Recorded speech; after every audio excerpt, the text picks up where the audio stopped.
Bago ka matulog, huwag mong kalimutang banggitin ang tatlong pangungusap na ito sa Diyos. Sinasabi na matapos banggitin ang tatlong pangungusap na ito, tunay na magsisimula ang pagbabago sa buhay mo. Ang mga nagsasabi ng tatlong pangungusap na ito gabi-gabi ay natutulog sa ilalim ng proteksyon ng pag-ibig ng Diyos at nagigising ng may bagong pag-asa.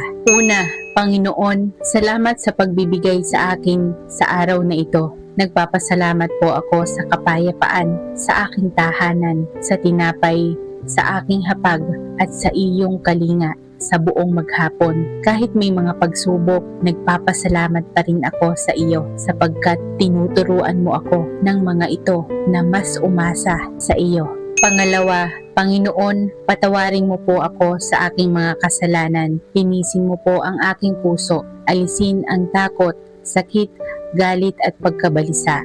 At hayaan mo po akong humarap sa isang bagong simula bukas nang mayroong panibagong espiritu. Ikatlo, Panginoon, pakiusap, protektahan mo po ako at ang aking pamilya. Balutin mo po ang aming tahanan ng iyong kapayapaan.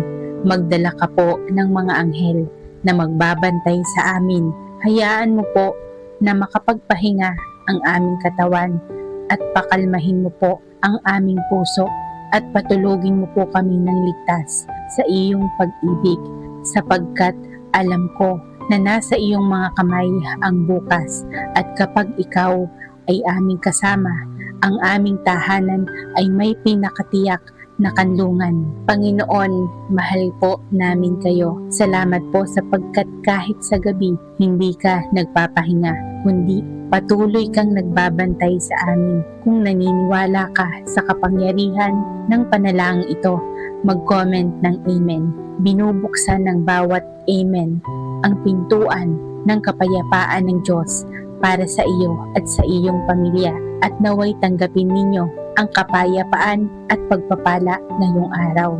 I-share mo ang panalangin ito upang ang gabi ng mga mahal mo sa buhay ay may kaligtasan at proteksyon ng Diyos.